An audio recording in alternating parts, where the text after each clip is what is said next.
दोस्तों, आप सभी को मेरे YouTube चैनल एजुकेशन अमरनाथ में स्वागत है। दोस्तों, आइए देखते हैं आज का प्रैक्टिस सेट। आज का प्रैक्टिस सेट नंबर 117 है, जिसमें कि दोस्तों हम इस वीडियो में 35 प्रश्न को कवर किए हैं और क्वेश्चन आपको देखने को मिलेंगे मिक्स क्वेश्चन, जिसमें कि सभी सब्जेक्ट जैसे कि जीके में आपका हो गया इतिहास, भूगोल, ज्योग्राफी, अर्थशास्त्र, बायोलॉजी, फिजिक्स, केमिस्ट्री। दोस्तों, इन सभी विषयों से क्वेश्चन देखने को मिलेंगे। तो दोस्तों, यदि आप इस चैनल पर नए हैं तो दोस्तों चैनल को प्लीज़ सब्सक्राइब कर लीजिए, जिससे कि आने वाले और भी वीडियो का नोटिफिकेशन आपको मिले। तो दोस्तों, आइए प्रश्न को स्टार्ट करते हैं। आज का पहला प्रश्न है, इनमें से किस वर्ष में इंडियन एसोसिएशन की स्थापना सुरेंद्र नाथ बनर्जी और आनंद मोहन बोस ने किया था? तो दोस्तों देखिए, आपका सही आंसर है इनमें से 1876 ईस्वी। सुरेंद्र नाथ बनर्जी और आनंद मोहन बोस के द्वारा इंडियन एसोसिएशन की स्थापना जो की गई थी वह 1876 ईस्वी में की गई थी। तो दोस्तों, आपका सही आंसर है इनमें से ऑप्शन नंबर ए 1876 ईस्वी। आपका अगला प्रश्न है, निम्नलिखित में से भारत के संबंध में कौन सा कथन असत्य है? तो दोस्तों देखिए, देखते हैं कौन सा कथन इसमें से असत्य है। तो दोस्तों देखिए, आपका कथन नंबर ए, भारतीय मानक समय ग्रीनविच माध्य समय से 5 घंटे 30 मिनट आगे है। यह कथन आपका सत्य कथन है भारत के संबंध में। और कथन नंबर बी, भारत पूर्व में बंगाल की खाड़ी, पश्चिम में अरब सागर और दक्षिण में हिंद महासागर से घिरा हुआ है। यह कथन भी भारत के संबंध में आपका सत्य कथन है। और आपका कथन नंबर सी, भारत पूर्णतः दक्षिणी गोलार्ध में स्थित है। यह कथन आपका भारत के संबंध में असत्य कथन है। तो दोस्तों, इस प्रश्न में आपका असत्य कथन के बारे में ही पूछा गया है। तो दोस्तों, सही आंसर है आपका इनमें से ऑप्शन नंबर सी, असत्य कथन है। भारत पूर्णतः दक्षिणी गोलार्ध में स्थित है, यह भारत के संबंध में असत्य कथन है। और आपका ऑप्शन नंबर डी है, भारत का मुख्य भूभाग 8 डिग्री 4 मिनट और 37 डिग्री 6 मिनट यह उत्तरी अक्षांश में पड़ता है, और 68 डिग्री 6 मिनट और 97 डिग्री 25 मिनट पूर्वी देशांतर के बीच फैला हुआ है। यह भारत के संबंध में आपका सही कथन है। तो दोस्तों, इस प्रश्न का असत्य कथन आपका हो गया ऑप्शन नंबर सी, भारत पूर्णतः दक्षिणी गोलार्ध में स्थित है। यह भारत के संबंध में असत्य कथन है। आपका अगला प्रश्न है, निम्नलिखित में से किस वर्ष में महात्मा गांधी राष्ट्रीय ग्रामीण रोजगार गारंटी अधिनियम पारित हुई थी? तो दोस्तों देखिए, आपका सही आंसर है इनमें से 2005 ईस्वी, ऑप्शन नंबर डी। आपका 2005 ईस्वी में महात्मा गांधी राष्ट्रीय ग्रामीण रोजगार गारंटी अधिनियम पारित हुई थी। तो दोस्तों याद रखना है, 2005 ईस्वी को महात्मा गांधी राष्ट्रीय ग्रामीण रोजगार गारंटी अधिनियम पारित हुई थी। आपका अगला प्रश्न है, इनमें से कौन सा कार्बन का क्रिस्टलीय अपरूप नहीं है? तो दोस्तों देखिए, आपका सही आंसर है इनमें से कोक, ऑप्शन नंबर डी। यह कार्बन का क्रिस्टलीय अपरूप नहीं है। आपका अगला प्रश्न है, किस भारतीय प्रधानमंत्री के कार्यकाल में भारतीय संविधान में मौलिक कर्तव्यों को शामिल किया गया है? तो दोस्तों देखिए, आपका सही आंसर है इनमें से इंदिरा गांधी का काल, ऑप्शन नंबर बी। मौलिक कर्तव्यों को जो शामिल किया गया है दोस्तों, वह इंदिरा गांधी के कार्यकाल में शामिल किया गया था। तो दोस्तों, आपका सही आंसर है इनमें से Indira Gandhi, option number B. आपका अगला प्रश्न है, निम्न में से ऊर्ध्वपातन क्या है? तो दोस्तों देखिए, आपका सही आंसर है इनमें से ऑप्शन नंबर डी। ऊर्ध्वपातन किसी पदार्थ का ठोस से सीधे गैस अवस्था में परिवर्तन दोस्तों ऊर्ध्वपातन कहलाता है। तो दोस्तों याद रखना है कि किसी पदार्थ का ठोस से सीधे गैस अवस्था में परिवर्तन ऊर्ध्वपातन कहलाता है। आपका अगला प्रश्न है, विद्युत चुम्बकीय प्रेरण की घटना के दौरान किसी कुंडली में प्रेरित ईएमएफ किसके अनुक्रमानुपाती होती है? तो दोस्तों देखिए, आपका सही आंसर है इनमें से चुंबकीय अभिभाव में परिवर्तन की दर, ऑप्शन नंबर ए। तो दोस्तों, विद्युत चुम्बकीय प्रेरण की घटना के दौरान किसी कुंडली में प्रेरित ईएमएफ या चुंबकीय अभिवाह में परिवर्तन की दर के अनुक्रमानुपाती होती है। तो दोस्तों याद रखना है, इस प्रश्न का आंसर आपका ऑप्शन नंबर ए, चुंबकीय अभिवाह में परिवर्तन की दर हो जाएगा। आपका अगला प्रश्न है, निम्नलिखित में से फ्लेमिंग के दाएं हाथ के नियम के अनुसार दाएं हाथ की तर्जनी और मध्यमा उंगली क्रमशः किसकी दिशाओं को निरूपित करती है? तो दोस्तों देखिए, आपका सही आंसर हो जाएंगे इनमें से ऑप्शन नंबर बी, चुंबकीय क्षेत्र और प्रेरित धारा। तो दोस्तों चलिए आगे बढ़ते हैं। आपका अगला प्रश्न है, एक सींग वाले गैंडे की सर्वाधिक आबादी निम्न में से भारत के कौन सी राज्य में पाई जाती है? तो दोस्तों देखिए, आपका सही आंसर है ऑप्शन नंबर ए, असम। एक सींग वाले गैंडे जो पाए जाते हैं दोस्तों, यह असम में पाए जाते हैं। आपका अगला प्रश्न है, निम्न में से किस देवी देवताओं को हिंदू धर्म के अनुसार जगत का पालक और संरक्षक माना जाता है? तो दोस्तों देखिए, आपका सही आंसर है इनमें से भगवान विष्णु, ऑप्शन नंबर डी। जगत का पालक और संरक्षक माना जाता है भगवान विष्णु। आपका अगला प्रश्न है, हिजरी वर्ष हमेशा सौर वर्ष से लगभग कितना दिन छोटा होता है? तो दोस्तों देखिए, आपका सही आंसर हो जाएगा इनमें से 11 दिन, ऑप्शन नंबर सी।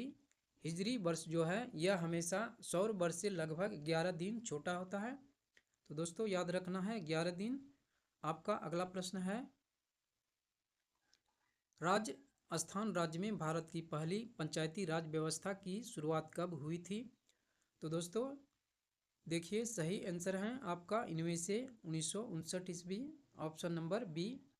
राजस्थान राज्य में भारत की पहली पंचायती राज व्यवस्था की शुरुआत जो हुई थी वह दोस्तों 1959 ईस्वी में हुई थी। आपका अगला प्रश्न है, पवनों का देश कहे जाने वाले देश निम्न में से कौन सा है? तो दोस्तों देखिए, आपका सही आंसर हो जाएगा इनमें से पोलैंड देश, ऑप्शन नंबर ए। पवनों का देश कहा जाता है दोस्तों पोलैंड देश को। आपका अगला प्रश्न है, 1830 ईस्वी में भारतीय शहर की पहली पूर्ण जनगणना किसके द्वारा की गई थी? तो दोस्तों देखिए, आपका सही आंसर जो हो जाएंगे वह ऑप्शन नंबर ए, हेनरी वाल्टर, ऑप्शन नंबर ए। 1830 ईस्वी में भारतीय शहर की पहली पूर्ण जनगणना जो हुई थी वह हुई थी हेनरी वाल्टर के द्वारा। आपका अगला प्रश्न है, निम्नलिखित में से भारतीय संविधान के किस अनुच्छेद के तहत अफसरों की समानता में नागरिकों के पिछड़े वर्ग के लिए उचित वर्गीकरण और प्रावधान शामिल है?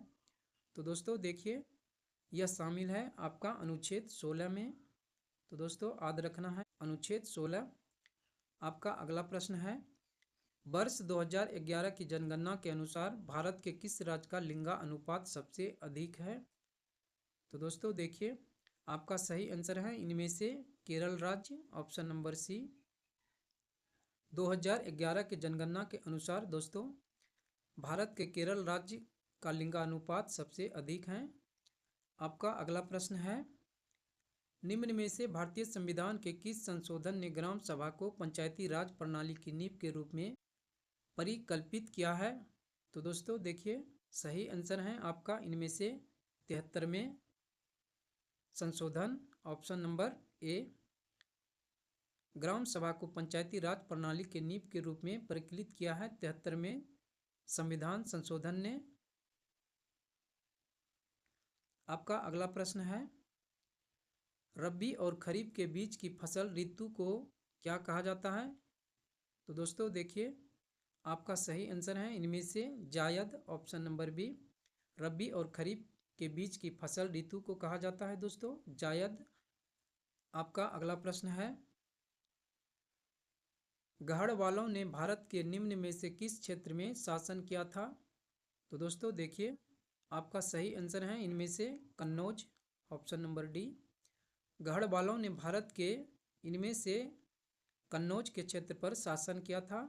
तो दोस्तों याद रखना है कन्नौज का क्षेत्र। आपका अगला प्रश्न है, राजकोषीय नीति व्यापक आर्थिक लक्ष्यों को प्राप्त करने के लिए किस उपकरण का उपयोग करती है? तो दोस्तों देखिए, आपका सही आंसर है इनमें से कर, टैक्स। दोस्तों राजकीय कोष नीति व्यापक आर्थिक लक्ष्यों को प्राप्त करने के लिए कर यानी कि टैक्स उपकरण का उपयोग करती है। आपका अगला प्रश्न है, इनमें से कौन सा ग्लेशियर उत्तराखंड में स्थित नहीं है? तो दोस्तों देखिए, आपका सही आंसर है इनमें से Jammu glacier, option number B. दोस्तों यहाँ पर आपका जम्मू इस प्रकार से होगा, जम्मू ग्लेशियर।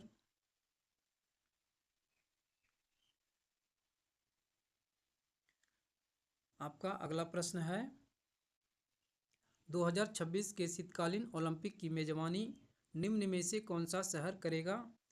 तो दोस्तों देखिए, आपका सही आंसर है इनमें से option number A, Milan Cortina D अम्पेजो।